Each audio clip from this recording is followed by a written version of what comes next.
वही तुम्हारे कर्म का ही तो परिणाम आया, इच्छा के विरुद्ध। तुम आज से थोड़ी हो, जब से सृष्टि रची गई तब से हो। तुम्हारे वर्तमान को देख रही, तो वर्तमान के देखने से तुम्हारा जो भूत कर्म है वो तुम्हें छोड़ेगा क्या?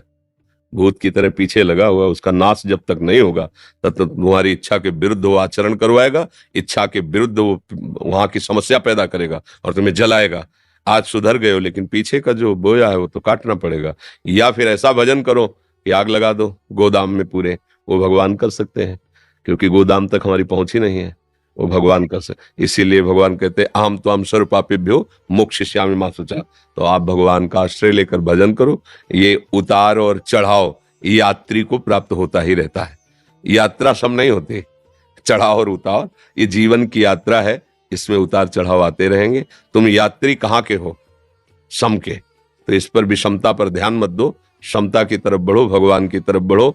सारे कर्म भस्म हो जाएंगे। जब तक ये शरीर है तो कर्म परिपाक से भोगना पड़ेगा, चाहे भजन करो चाहे ना करो। ध्यान रखना, चाहे भजन करो चाहे ना करो। अगर सुख पुण्य का प्रभाव आ रहा है तो तुम खूब कत्ल कर रहे हो, पर तुम खूब आनंद से दिखाई दोगे। और जिस दिन तुम्हारे कुकर्म का ये वर्तमान का पीछे का जुड़ेगा तो तुम्हारे सर्वनाश हो जाएगा। अब जैसे आप खूब भजन कर रहे हो, लेकिन इसकी रचना के समय कि आपको इस अवस्था में ये दंड मिलेगा, अब वो दंड आएगा। अब भजन के प्रभाव से आप रामकृष्ण हरि जपते हुए शुद्ध विवेक के द्वारा सह लीजिए, और आगे तुम्हारा मंगल है। आगे भगवान का भजन करो, इसलिए आगे तुम्हें दंड मिलने वाला नहीं। जब तक ये शरीर है ये प्रारब्ध से रचा गया है। रचने के पहले ही इसको नियत कर। देखो बड़े बड़े महापुरुषों का, रामकृष्ण परमहंस जी के गले में कैंसर था, बड़े बड़े संतों के बड़े कष्ट देखे जाते हैं। तो अगर नाम से भजन से सब नष्ट हो जाता तो फिर इनको कष्ट क्यों मिलता? ऐसा प्रश्न आता है ना। तो सब नष्ट हो गया है, वो पीछे जो जमा है। आगे जो है परम पवित्र है। लेकिन जब ये रचना हुई थी इस पांच भौतिक देह की, तब उस समय जो निश्चित किया गया था वो दंड आएगा, वो बड़े बड़ों को भोगना पड़ता है। इसलिए धैर्य रखो, हमारे कर्म ही हमको जला रहे हैं, दूसरे नहीं। बोले मैंने इस कर्म, इसमें तो कोई कर्म ऐसा किया नहीं। अच्छा, तो गर्भस्थ शिशु ने क्या किया? वही मर जाता है, पूर्व का कर्म है ना। हाँ, वो तो अभी पैदा हुआ है, अभी तो 5 साल का है, कोई पाप किया नहीं, फिर क्यों उसको रो? किसी न किसी घटना से मर गया, बस इतने दिन के लिए था उसका कर्म, इसके बाद दूसरी योनि में चलो। ये विधान है, इसको विवेक के द्वारा, शास्त्र स्वाध्याय के द्वारा, सत्संग के द्वारा समझो और सहो। ये सहना ही पड़ेगा। इसका नाम मृत्यु लोक है, ये कर्म भूमि है। अब नया ऐसा बना लो कि पुराने को भस्म कर दे, आगे वाला निष्फल हो जाए, भगवान को प्राप्त हो जाए। वो होता केवल भजन से, केवल भगवान की शरणागति से। इसलिए समझ लो, कोई भी दान पुण्य तुम्हें बचा नहीं सकता। दान पुण्य एक अलग विभाग है और पाप कर्म एक अलग विभाग है। ऐसे चलता है बराबर। ऐसा नहीं कि दान पुण्य किया तो ये नष्ट हो जाएगा, ये नष्ट हो और ये भी रुक जाए। वो एक ही मार्ग है भजन, जो शुभ और अशुभ दोनों को नष्ट कर देता है और उठा करके उत्तम गति प्रदान करता है। जब तक शुभ रहेंगे तो भोगना पड़ेगा, अशुभ रहेंगे तो भोगना पड़ेगा। न शुभ न अशुभ, शुभ अशुभ दुर्ग विध्वंस बल तब जयति जयति जग उच्चर। अब वो जीत गया संसार को, अब वो भगवत प्राप्त महात्मा हो गया। अब इसलिए बहुत धैर्य से चलो। ये कि कोई हमारी समस्या नहीं, हमारी समस्या है हमारे कर्म। सीधी बात है, इसमें किसी का प्रश्न उत्तर नहीं काम करेगा, इसमें किसी का क्यों में काम नहीं करेगा। अपने कर्म आपको भोगना पड़ेगा। को न काहू के सुख दुख कर दाता, और निज कृत कर्म भोग सुन भ्राता। जैसा आप कर्म करेंगे वैसा ही है। अच्छा देखो, हमें याद नहीं कि बचपन से हमने कभी किसी जीव को ऐसे किया हो। 9 तक पढ़े, भाग के बाबा जी बन गए, तो जीवन भर कष्टमय जीवन। ये तो आज तुम तो आज भी तो कष्ट में है, अभी कष्ट में है, थोड़ी देर बाद डायलिसिस में जाएंगे। जीवन कष्ट में, भूख सर्दी गर्मी बरसात गालियां अपमान सब सहते हुए बढ़ते चले गए। हालत आज क्या है हमारी? डायलिसिस से जी रहे हैं श्री जी की कृपा से। पर ये जो आप वार्ता और सब सुन रहे, ये भगवत बल से हो रहा है, भगवत कृपा बल। अब हम क्या प्रश्न करें श्री जी से? हमें पता है कि वो अगर कृपा न करती तो मेरी क्या दुर्दशा हो जाती, तो हम प्रश्न करने लायक हैं। हम तो केवल इतना मना रहे कि बड़ी कृपा है जो आपने स्वीकार कर लिया, नहीं तो हमारी दुर्दशा क्या होती वो हम जानते हैं। जब आधार ही नहीं तो बिना आधार के किसी को कुएं में फेंक दो, क्या होगा? यहां तो ऐसे ही हम लोग अज्ञान के कारण प्रभु को कोसने लगते हैं। हमने कोई बुरा नहीं किया, भगवान को तो बुरा नहीं किया, भगवान ने मेरा बच्चा क्यों छीन लिया, भगवान ने मेरा।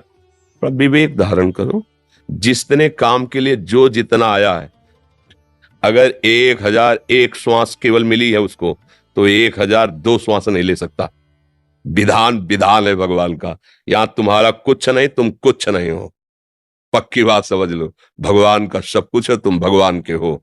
अगर ये मान लोगे तो आप धैर्यपूर्वक यहां जियोगे और अंत में आपका बड़ा मंगल होगा और हृदय आनंदित। जैसे मानो इस समय रोग का प्रभाव है, कष्ट है, शरीर में पीड़ा है, घबराहट है, जी मिचलाना, क्या क्या मतलब वो तो क्या लिखे जब गुर्दे ही खराब है। पर आपको ऐसा महसूस हो रहा है मैं डिप्रेशन में हूं, मैं परेशान हूं, मैं बड़ा दुखी हूं। क्यों? इसलिए महसूस नहीं हो रहा कि उस बात को हम समझ रहे हैं और अपने मन को जहां दुख नहीं है वहां लगाए हैं। अगर वहां से हटे तो जहां आग में बैठे ना, अभी हालत खराब हो जाए, अभी मतलब अभी हम विक्षिप्त हो जाएं। लेकिन मन को वहां पहुंचने नहीं देते, वहीं रहे, वहीं जहां सुख, इधर आग लगी मत आ।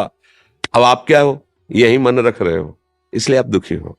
फिर कोसते हैं कि भगवान बुरा कर रहे हैं, हमने क्या बुरा किया। अगर आप असलियत जान जाओगे तो भगवान जो कृपा कर रहे हैं उस पर तुम्हें रोना आ जाएगा कि अगर मुझे वास्तविक हमारा हिसाब मिलता तो आज मेरी वो दुर्गति होती। पर आपने लाडले उस विधान की भी रक्षा की और मेरी भी रक्षा की। कैसे रखे हो, कैसे दुलार कर रहे हो। बिल्कुल सच्ची मानिए, कभी आरोप मत कीजिए कि भगवान बुरा कर रहे हैं। उनके जैसा कोई कृपालु नहीं। आप समझ नहीं पा रहे, समझ नहीं पा रहे।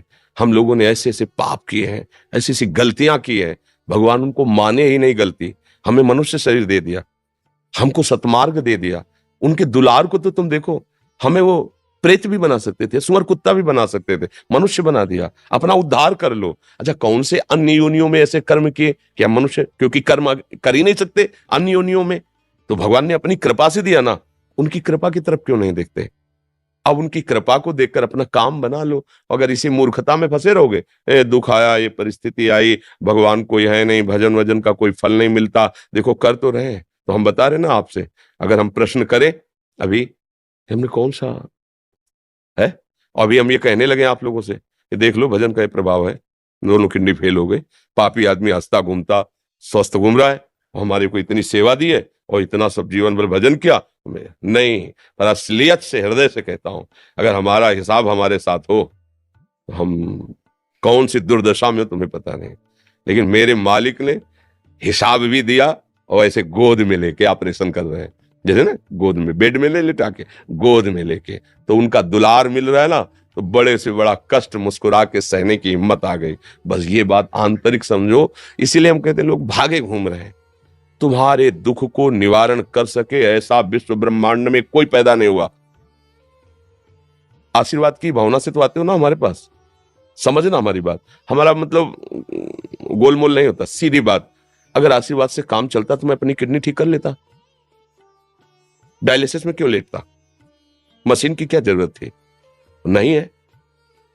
अगर ये करना चाहे नहीं है, पर वो जो किया है वो उनकी प्राप्ति के लिए है, इसको बचाने के लिए नहीं है। कई दिन ये बचेगा किडनी, मान लो अभी अल्ट्रासाउंड कराओ किडनी ठीक हो गई, पर बचेंगे कितने दिन? जितनी श्वासें हैं उतनी चलेगी, इसके बाद ठीक किडनी फट जाएगी। देखो ना, एक्सीडेंट होता है, चिथड़ा उड़ गए, ठीक किडनी है, दिल की गति रुक गई, क्योंकि अब एक श्वास नहीं लेना है तुम्हें। तो हम बुद्धिमानी इसी में है कि जो अमोघ धन कमाया है उससे अमोघ वस्तु खरीदे कि फटने वाली चीज खरीदे। अच्छा, अगर इसकी श्वासें हैं, इतने साल चलना है, खूब मौज से रहो, या ऐसे धक्का प्लेट चलती रहेगी, धक्का गाड़ी। और बेकूफी होगी कि अमोघ धन से ये व्यर्थ वाली चीजें खरीदना, ये व्यर्थ है। देह धरने का फल क्या है? भगवान की प्राप्ति। हम देह को क्यों बचाने की चेष्टा करें? हमें तो काम वो करना है जिसके लिए देह मिला है। राधा राधा राधा राधा, बस बात समझो, बिल्कुल खुली बात है। तुम कहीं भी भाग के चले जाओ, सच्चाई की तुम्हें बात कहते हैं, कहीं भी विश्व ब्रह्मांड में, यदि तुम्हारे आचरण शुद्ध नहीं है, तुम भजन नहीं करते हो, तुम दूसरे को दुख पहुंचाते हो, गंदा आहार करते हो, शराब पीते हो, व्यभिचार करते हो, किसी का आशीर्वाद तुम्हें नहीं बचा सकता। भाग लो तुम, किसी का आशीर्वाद तुम्हें नहीं बचा सकता। और आज से स्वीकार करो कि अब लो निशानी, अब न आज तक गलती की, प्रभु वो क्षमा कर देंगे। पीछे का हिसाब जो शरीर रचने के समय वो भराएगा, और पीछे गोदाम जो जमा उसको भस्म कर देंगे, और आगे जो गलती होगी उसे क्षमा